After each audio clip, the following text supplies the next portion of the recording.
Don't just live for tomorrow, or just live in yesterday. Just be glad for all you have that's in today. And though you've come through many obstacles.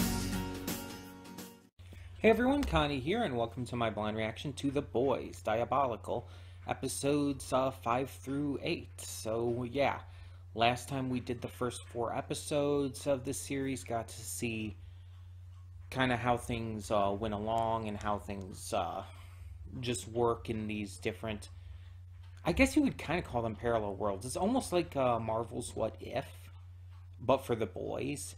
Because it's like each story is a separate story, kind of taking place within its own continuity in a way. One of them even took place within the continuity of the comics. But they're all completely separate, have nothing to do with each other. And with the different animation styles and all, it makes it quite interesting and quite unique. Almost in a way, with the different animation styles and all, also kind of, maybe it's just because I watched a reaction to it earlier today, day I'm recording this, which should be the day it's going up. But I watched a reaction to Into the Spider-Verse. And yeah, with the different art styles of the characters in that, it's just, that's kind of where my mind is going right now. So with the last set, we had Laser Baby's Day Out, which was very Looney Tunes inspired, classic cartoons, that kind of stuff. It was goofy, it was silly, there was pretty much no actual talking in it, just some vocalizations. And it was, I mean, outside of the excessive blood and gore and everything, it was very Looney Tunes in its style. The second episode took more of an adult animation route, paying homage to the likes of Rick and Morty, thanks to Justin Roiland having a hand in that episode, and focused on a group of loser soups whose powers are just kind of worthless or not that great in general, and them getting revenge on their parents who gave them up because they were pathetic, basically, because these parents were just absolute shitbags. And it had a really, really sad ending, actually. But I've talked about that plenty last time, so we'll not get into that too much here. Then you had episode 3, which was the one set in the comics continuity. This one focused on Butcher kind of working with this drug dealer to spike the drugs he was going to give to a soup, which caused this soup to kind of like spaz out while he was doing this routine publicity stunt. And it caused him to not only kill himself, but another soup as well, in a very gory, violent way, of course. This one also had the comics version of Huey, which is more of Simon Pegg. It's interesting with Simon Pegg playing Huey's father in the Amazon series, but in the comics, like, yeah, it's like that's just who the character normally is in the comics. It's a completely different situation. So I actually think, like, just from that episode, because I haven't read the comics because I'm not a big fan of comics, but just from that episode, if that's how Huey is in the comics and everything, I think I prefer Jack Quaid's Huey in the Amazon series better. But also keep in mind that Jack Quaid's Huey is my favorite character in the Amazon series. Like, without question. Like, even amongst all the super-powered characters and everything, and the rest of the boys and all, like, there's other characters I love. Like Frenchie, for example. Frenchie's amazing. But Huey is just, like, it's probably because he's kind of the quote-unquote main character, in a way. But he's almost kind of the character that we as the viewer are supposed to connect to and relate to, and I think we do. I think that's a very valid thing to think about his character.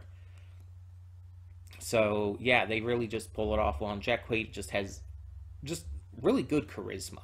He's a really good actor. I still haven't seen the 2022 Scream, which is out on digital now, so I could actually react to it if I wanted to. But he's in that, and I really want to see that partially for him, but also because I'm just a fan of the Scream movies. But episode 4 of Diabolical was my favorite so far. And that was about this kind of, honestly, kind of average looking guy. He wasn't anything special, not super handsome or anything, kind of lanky and nerdy, having a crush on his next door neighbor. He sees that she's having a hard time with her boyfriend, so he's kind of like dreaming about asking her out. He ends up finding out about this experimental formula that Vought is putting out, and decides to sign up to be basically a human guinea pig for it. It makes him like really handsome and buff, because apparently you rub it on your face and like think about like your dream self, and it turns you into that. He gets up the nerve to talk to her. They start a relationship, and then she starts using the cream as well, causing her to become a sexy cat girl, which is just, it's still really just surprising that that's the route it took, but I'm so okay with it. And they just start a relationship that just quickly starts going downhill because of social media, and the two of them kind of growing apart and eventually becoming like actually aggressive towards each other, till eventually they end up using out all of the gel, and they've ruined their lives and are just kind of back to where they started. Choose to give it another go, but as themselves this time, not worrying about their looks or their issues or anything, just being themselves for once.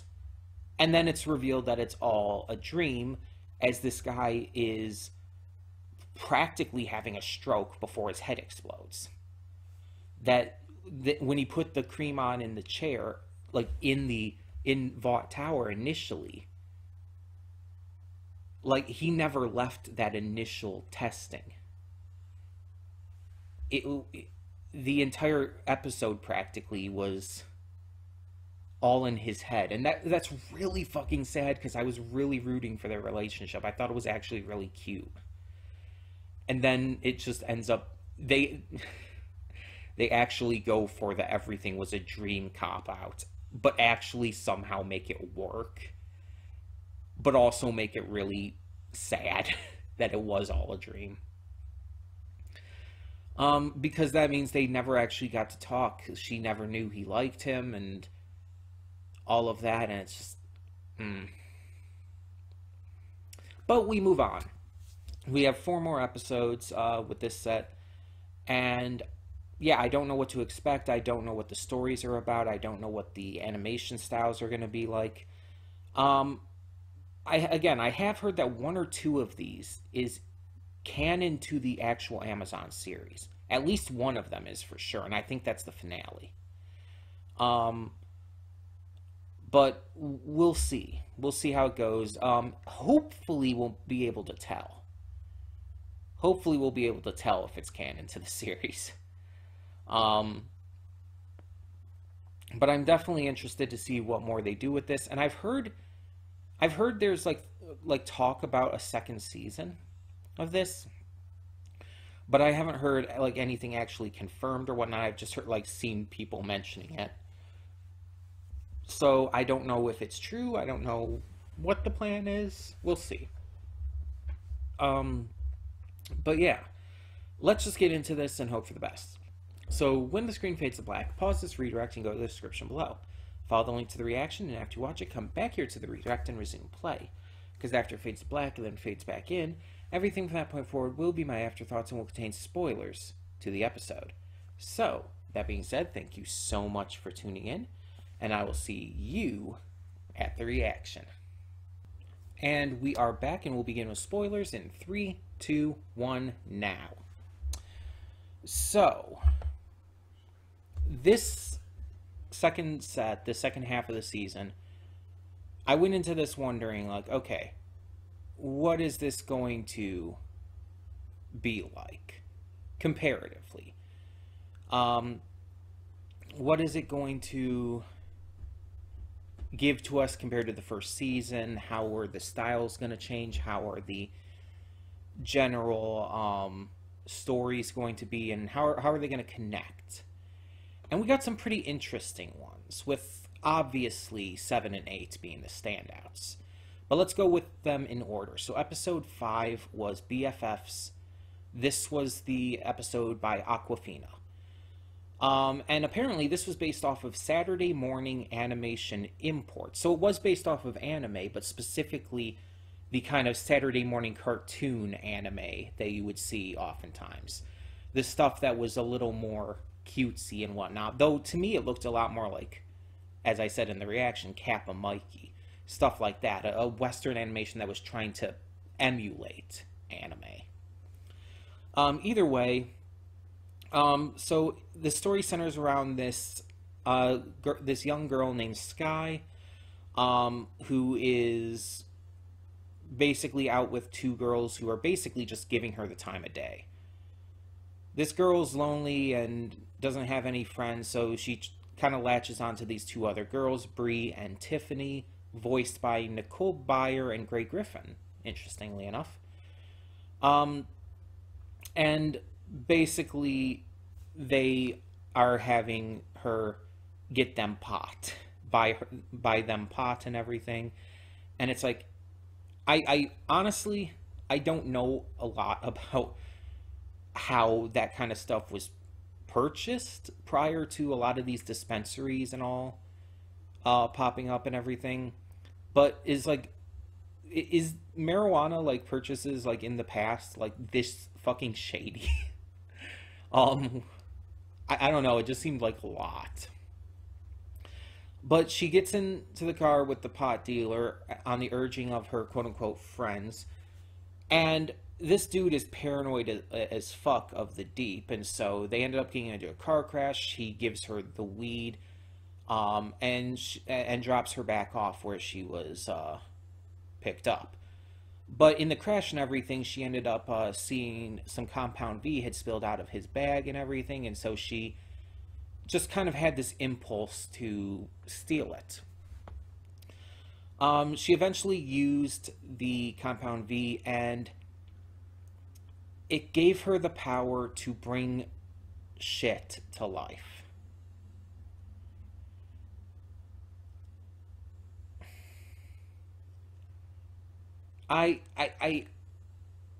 Awkwafina can be weird. I understand that. But what the fuck was she smoking when she wrote this episode? Because it's like, it was just so WTF.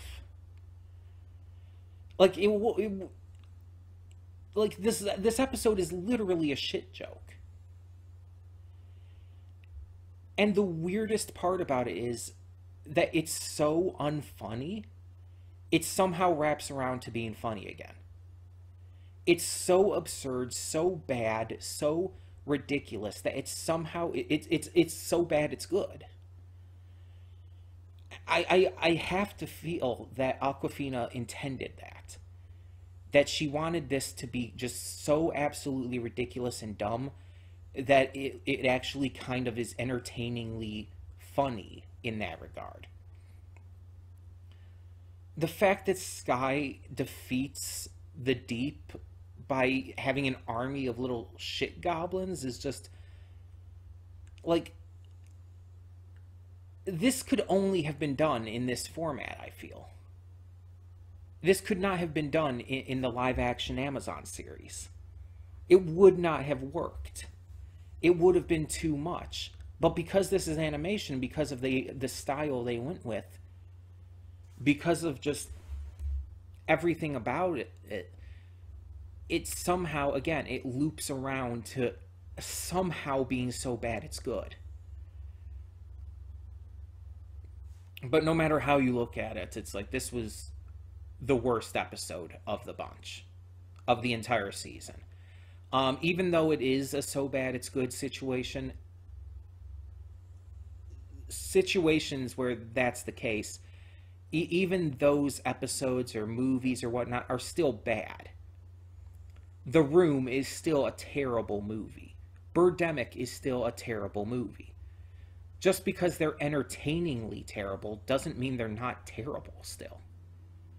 They're still bad. This episode was actively bad. And even if it was entertainingly so, it's like it's still the worst of the season. Like, it's not even close. But moving on, episode 6 was Nubian versus Nubian, which was written by Aisha Tyler and apparently is in specifically the style of the Boondocks, which I can see, but I would not have necessarily guessed that specific. So this one stars Don Cheadle and Aisha Tyler as Nubian Prince and Nubia, respectively. Two heroes who basically get together after meeting for the first time during a job, which we later find out was faked by Vought, because they apparently fake supervillain attacks for publicity, which is like, of fucking course they do. They're Vought. It really wasn't a surprise. John DiMaggio, by the way, was phenomenal in this, but John DiMaggio is always great. But yeah, it goes to years later. They're married. They have a 8-year-old daughter, and their marriage is falling apart. They're constantly fighting together, and not in the good way. Not as, like, just heroes. They're actually fighting with each other, and are on the verge of getting a divorce. So their daughter goes to Groundhawk, the villain they met while fighting, and it's revealed that, yeah, it was all a setup. He actually works for Vought as well. His big thing is his fists are literally hammers, and it causes him trouble. He can't handle doors that well. Or any kind of small objects, I guess, like that. But yeah, he lets her in, they talk, and she ends up basically blackmailing him into helping her get her parents back together by basically staging another fight. And at first it seems to work, but then due to a misunderstanding and everything, her parents beat the ever-loving shit out of Groundhawk and possibly kill him. It's unclear, but possibly kill him, considering how much blood there was. And you see how their daughter is, like, actually kind of horrified by it. And then you hear later on the night, she's lying in the bed, and you hear them very aggressively fucking. And it's like, and you can see she's still horrified, and it's like, so in the morning, she's like, oh, by the way, you're getting a divorce. Just let's get this over with. You're getting me my motherfucking pony as well. And it's like, this girl, like, this was very much in the kind of humor of the Boondocks.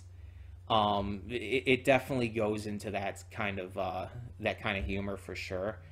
Aisha Tyler did really well with this one. I liked the performances. Again, John DiMaggio was phenomenal. He did just a really great job. But again, he always does. Like, have you heard his Joker in Under the Red Hood? He's amazing. He's not just, like, funny and goofy as, like, Jake the dog in Adventure Time. He has range, believe it or not. So it was great hearing him in this. Don Cheadle as Nubian Prince, he did a great job. I've always actually liked Don Cheadle, so it's really great getting to hear his performance in this. And the fact that I couldn't even tell it was him, I guess, is just evidence to his ability at blending in his characters. Aisha Tyler did great, and everyone else who was in this as well. A great episode. Not my favorite necessarily, but I did very much enjoy it. So then we have John and Soon-hee. And this was written by Andy Samberg and is apparently specifically inspired by, I'm gonna mispronounce this, I apologize, but it was inspired by Yong Sang-ho's 2011 film The King of Pigs, which is a South Korean adult animated film. I've never seen it. I don't know if I've heard of it. But I was saying this like looked very anime style. And apparently, it's technically not. It's a South Korean animation, which I've seen the prequel to Train to Busan, Seoul Station, which was South Korean animation as well, obviously, and that was great. I reacted to that on the channel. Actually, it was a Halloween special one year. But yeah, I've never heard of The King of Pigs. That could be interesting to check out on the channel, though. But Andy Samberg, it's like, I know this dude for comedic stuff, like Saturday Night Live and Lonely Island and stuff. So to see him make this episode, to find out that this was his episode, blew me away. Because without question, this is the best episode of the series. It's not even close. Like if I gave this episode like a 100, the next highest up episode would like maybe break 50. Maybe. That's how much of a separation there is. I'm not even kidding you. That's how fucking good it was.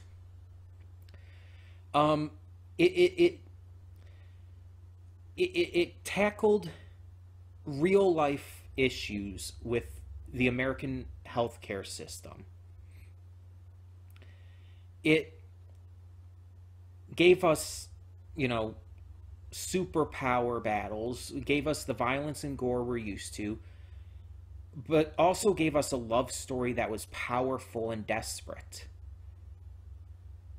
Absolutely stunningly beautiful imagery, especially at the end. And it made me cry. I was not expecting to cry like that watching this series.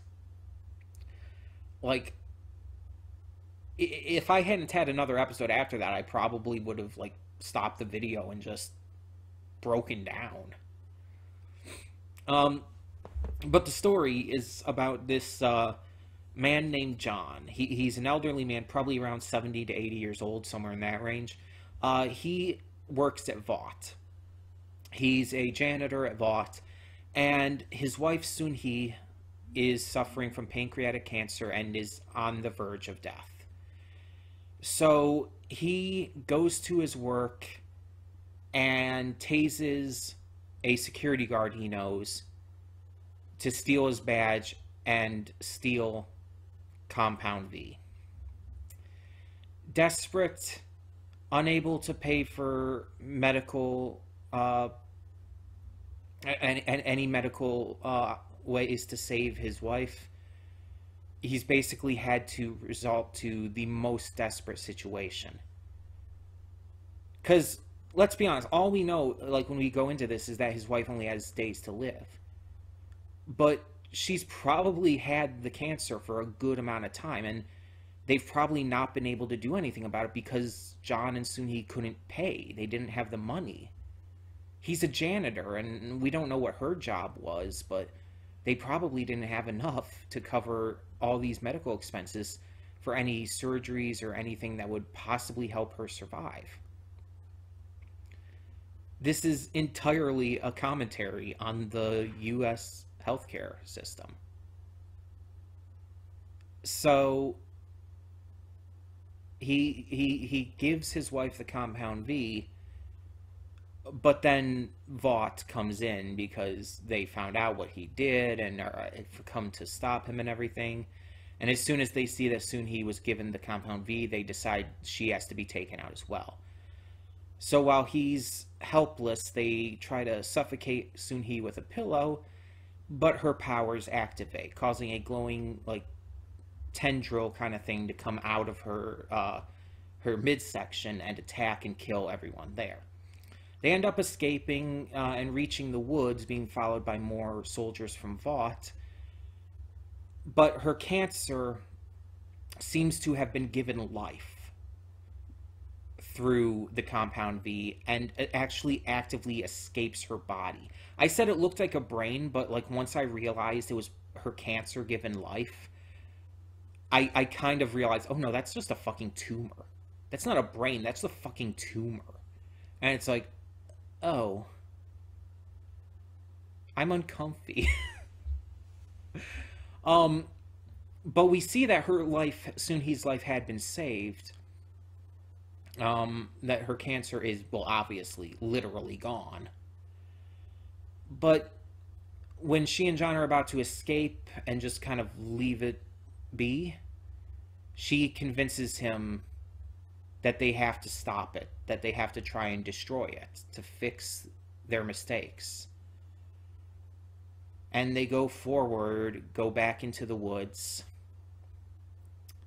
And while John watches, she goes off to literally battle her cancer. And the visuals ends with John looking on as you see the flowers and the title card pop up at the very end. Brought me to tears. Because it's beautiful, but it's also heartbreaking. It's a commentary on living with cancer and the pain and the desperation people feel when their loved ones are dying from cancer, but also a commentary on the American healthcare system and how stupidly fucking expensive it is. How selfish the American healthcare system is to require all of this money that people can't afford just to be able to live. And it's like, in the short time of this episode, I empathized heavily with these characters. Like, I don't think I've known anyone who has died from cancer. I might be wrong. I might be having a brain fart. I don't think I do, but I have had loved ones die. My grandfather has died. I've had an uncle that's died, a great aunt, and it's broken me in a lot of ways. When those deaths have happened, it very much emotionally hurt me. I understand the pain and desperation that John was going through in this.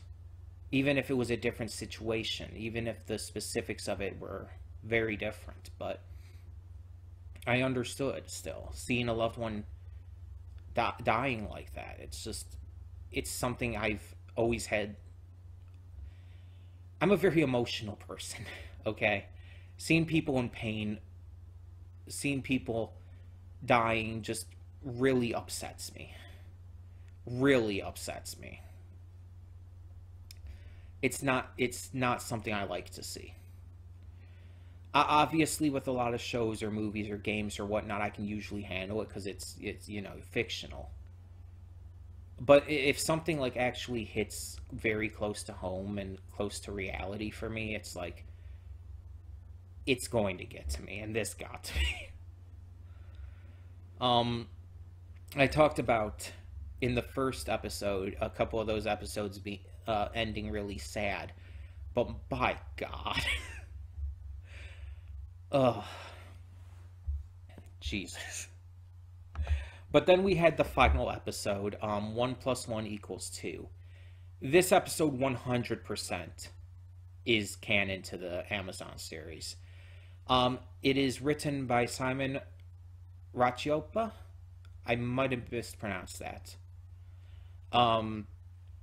But it's basically a darker take on American superhero animation, which is very clear. Like, you can see the inspirations of different Batman series in this, of Superman series for very obvious reasons. But just superhero animation in general, it's like, it's very much there. In kind of the same way that Invincible is very much a dark take on superhero animation. So this story is about, it's basically Homelander year one. If you don't understand, there's a comic, which has actually been made into a movie, called Batman Year One. And it's all about exactly as it sounds. Bruce Wayne's first year as Batman, and what basically shapes him into the Caped Crusader, the world's greatest detective, the Dark Knight. It's an integral story in Batman lore. And this is basically kind of the same thing. Homelander is just starting out at Vought. He's the new guy. He's meant to be this American superhero. However, Vought is having a veteran named Black Noir, who we obviously know from the series, keep an eye on him. Stillwell doesn't like this and says that Homelander should, take matters into his own hands and do his own thing, showing us that Homelander actually wasn't always like this, and the entire episode shows this, that Homelander was actually, through a combination of the way he was tortured as a child, raised to master his powers and resistances and everything, as well as the pushing of Stillwell. It's what created the Homelander that we know in the main live-action series. That he wasn't always evil. And as I said many times in the reaction, that's fascinating. That gives us a lot of depth and character to him that we had touched on very briefly in the live series, but never fully explored. And I expected we would. I expected that they would go more into that. I didn't expect it would happen here, though. But during a mission at a power plant, Homelander decides not to wait for Black Noir, instead heading into the power plant itself to handle the hostage situation within and everything. Basically, the people inside are upset with the plant, or it's not a power plant, it's a chemical plant. They're upset at the plant for, toxic pollution and shit, which is a valid thing to be upset about. But obviously they're going in a very terroristic fashion with their statements about it. So Homelander arrives and he tries to handle things safely. The first two people he meets, the first two of these basically terrorists, he handles them by tying them up. I think the girl said the other guy was her father. He only broke his nose because he ran into Homelander. Homelander didn't actually do anything to him. All Homelander did was talk to them, actually very nicely, and tie them up. And as I said in the reaction, as we know, modern Homelander, the Homelander we see in the main series, would have killed them without hesitation. He would have killed them. But instead, here, he's playing by the rules.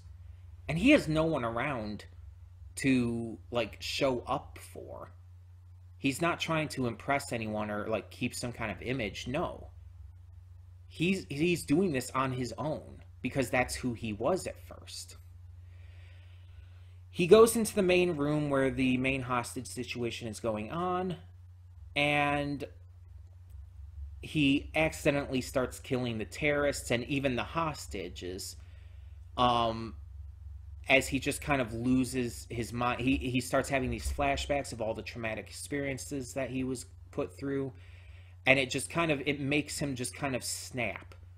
All of that, plus combined with the hostage situation just not going well, makes him snap, and he just starts killing people. And he is actively freaked out by it. He is actually very upset about it. He very clearly was not trying to kill anyone. He didn't want to kill anyone. And again, it's so interesting that they take this route by humanizing Homelander in this episode, by making it shown that he's not naturally this evil sociopath, that it was literally raised into him by both Stillwell and the scientists who experimented on and tortured him when he was a kid. He just completely just starts killing basically everyone there. Again, pretty much on accident. And eventually, Black Noir does come in. The two have a brief fight, but eventually, after all of the hostages and terrorists are killed, he helps Homelander on how to handle the situation afterwards. How to talk to the media, what to say, how to spin the story. Stuff that we've seen, again, in the Amazon series.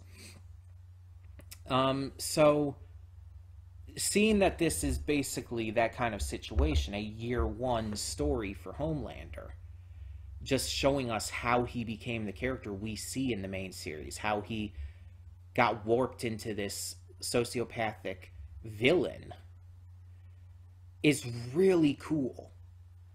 This is definitely one of the best episodes of the season. Again, I don't know if there's going to be a season 2. Let me check, actually, if there's any word on that. I am not seeing anything, but apparently this has been really fucking well received. So it's very possible there could be a season 2.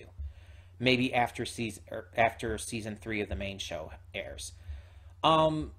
So I'm not going to make like a full list on this, so I'll just say it here. My top 3 episodes are, without question, episode 4, Boyd in 3D. That would be my number 3. That's the one with the face-changing goo that they use and everything, and where Cherry becomes a cat girl and everything. I really love that episode. It was apparently based on French comics and animation, which is really interesting. And it was just really good.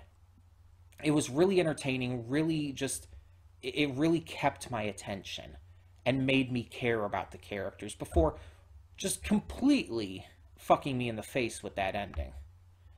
And not in a good way.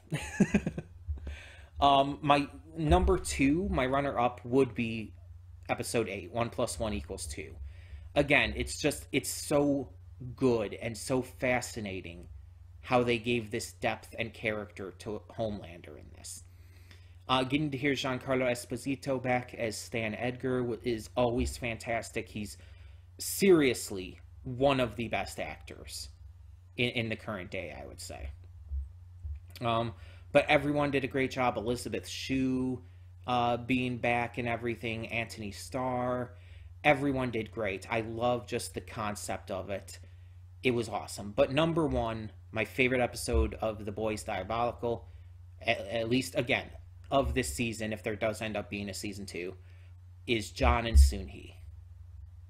Andy Samberg blew me away. A guy who does comedy stuff that, honestly, I've never been a huge fan of. Like, I'm not a huge fan of The Lonely Island. I like that Threw It on the Ground song. I think that song is fucking hilarious, but everything else they've done is, like, just, I'm not into. And Andy Samberg in general, it's just kind of like, just not really into it. I don't hate him or anything. I just not into his style of comedy. But I never would have thought he could make something like this.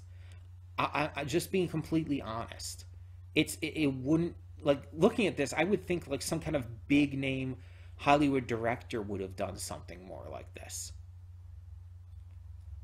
But to find out it was Andy Samberg, it just blows my mind. And it does make me want to see the film it's inspired by, The King of Pigs. I have no idea what it's about, but I actually am very interested after just watching this.